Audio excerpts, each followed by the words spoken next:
दोस्तों स्वागत है आपका इनसाइट नॉलेज की एक और नई वीडियो में। आज की इस वीडियो में हम दो बेहद ही महत्वपूर्ण खबरों के बारे में बात करने वाले हैं। जहां हमारी पहली खबर भारत और इजराइल की पार्टनरशिप से निकलकर सामने आ रही है, जिसके तहत अब इजराइल इतिहास में पहली बार जम्मू एंड कश्मीर में अपना कदम रखने जा रहा है। और इस बार इजराइल की इन्वॉल्वमेंट जम्मू कश्मीर में फिजिकल तौर पर होगी, जो की काफी बड़ी बात है। वहीं पर हमारी दूसरी खबर भारत, कतर और इजराइल इन तीनों देशों से निकल कर आ रही है, जिसके तहत भारत के ऊपर कतर द्वारा काफी बड़े इल्जाम लगाए गए हैं। और अगर ये बात सच है तो इससे भारत को काफी परेशानी का सामना करना पड़ सकता है। तो चलिए बिना वक्त गवाए स्टार्ट करते हैं इस वीडियो को। दरअसल दोस्तों हमारी पहली खबर इजराइल की तरफ से निकलकर सामने आ रही है, जिसके तहत अब इजराइल इतिहास में पहली बार जम्मू कश्मीर के अंदर दो बड़े सेंटर ऑफ एक्सीलेंस खोलने जा रहा है, जिससे जम्मू कश्मीर में एग्रीकल्चर को बढ़ावा दिया जा सकेगा। और इजराइल अपनी एग्रीकल्चर एक्सपर्टीज जम्मू कश्मीर के किसानों के साथ शेयर करेगा, जिससे कश्मीर में एग्रीकल्चर को बढ़ावा दिया जा सके। ये सब कुछ भारत और इजराइल के बीच में साल 2021 में साइन हुए एक एग्रीमेंट के तहत हो रहा है, जिसके तहत भारत और इजराइल ने एग्रीकल्चर कोऑपरेशन प्रोग्राम की शुरुआत की थी, जिसके तहत दोनों देश एग्रीकल्चर के क्षेत्र में 3 साल तक मिलकर काम करेंगे और आगे जाकर अपनी कोऑपरेशन को और ज्यादा बढ़ा सकेंगे,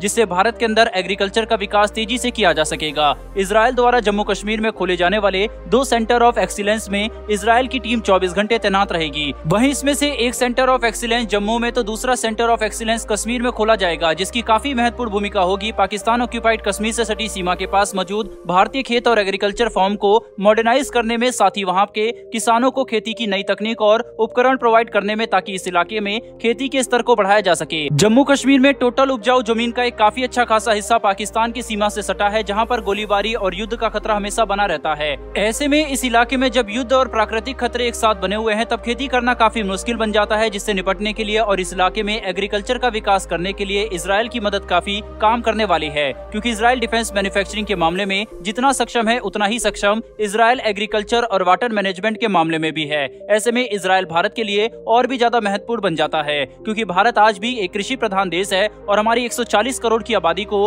रोजाना लाखों टन खाद्य पदार्थ की जरूरत पड़ती है। ऐसे में भारत के लिए एग्रीकल्चर के मामले में आत्मनिर्भर बने रहना सबसे ज्यादा महत्वपूर्ण है, जिसमें इजराइल भारत की काफी मदद कर सकता है। और जम्मू कश्मीर में 2 सेंटर ऑफ एक्सीलेंस तो केवल एक शुरुआत है, लेकिन आने वाले समय में काफी बड़े स्तर पर इजराइल और भारत एग्रीकल्चर के क्षेत्र में मिलकर काम करने वाले हैं, जिससे भारत के अंदर एग्रीकल्चर को हमेशा के लिए बदल दिया जाएगा। और भारत पहले के मुकाबले काफी ज्यादा इफेक्टिव तरीके से एग्रीकल्चर तो कर ही पाएगा, साथ ही वाटर मैनेजमेंट और दूसरे पर्यावरण संबंधित क्षेत्रों में भी भारत की क्षमता पहले के मुकाबले कहीं गुना ज्यादा बढ़ जाएगी। बहरहाल बढ़ते हैं हमारी दूसरी खबर की तरफ, और ये खबर कतर, भारत और इजराइल की तरफ से निकलकर सामने आ रही है, जो कि भारत के लिए काफी बुरी है। दरअसल दोस्तों कतर ने 30 अगस्त को 8 फॉर्मर इंडियन नेवल ऑफिसर को अरेस्ट कर लिया था और अभी तक उन्हें रिलीज नहीं किया गया है, जो कि भारत के लिए काफी परेशानी की बात है। अब इस घटना पर कुछ चीजें साफ हुई है, जिसके तहत कतर की तरफ से ये बात निकलकर सामने आ रही है कि भारतीय नौसेना के इन 8 रिटायर्ड अधिकारियों को इसलिए अरेस्ट किया गया है क्योंकि इनके ऊपर इजराइल के लिए जासूसी करने का इल्जाम है, जो कि अभी किसी भी तरह से साबित नहीं किया गया है। ऐसे में भारत भी इन अधिकारियों को लेकर काफी चिंतित है। दरअसल भारतीय नौसेना के ये अधिकारी कतर में पिछले 5 सालों से एक कंपनी के लिए काम कर रहे थे, जिसके तहत ये अधिकारी कतर की नौसेना को ट्रेनिंग दिया करते थे और ये सिखाते थे कि कतर अपनी नौसेना को किस तरह से एक शक्तिशाली नौसेना में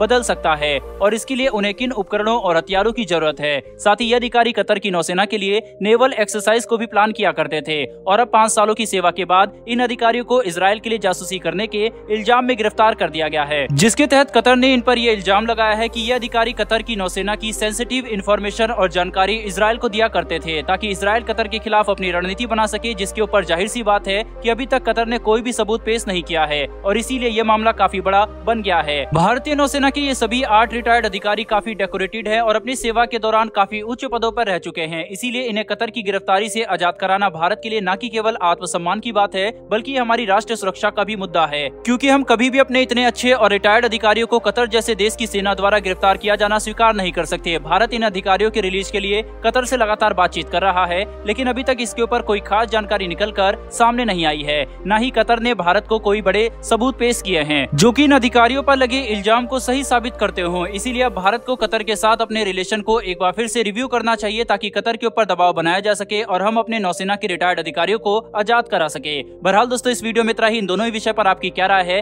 कमेंट बॉक्स में लिखकर जरूर बताइएगा। साथ ही भारत और इजराइल की इस दोस्ती के लिए जय हिंद लिखना ना भूलिएगा। अगर आपको ये वीडियो और इन्फॉर्मेशन पसंद आई हो तो वीडियो को लाइक करके हमारी आने वाली डिफेंस और वर्ल्ड अफेयर से जुड़ी वीडियो के लिए चैनल को सब्सक्राइब कर बेल नोटिफिकेशन अवश्य दबा ले। फिर मिलेंगे ऐसी एक नई वीडियो के साथ। धन्यवाद। जय हिंद।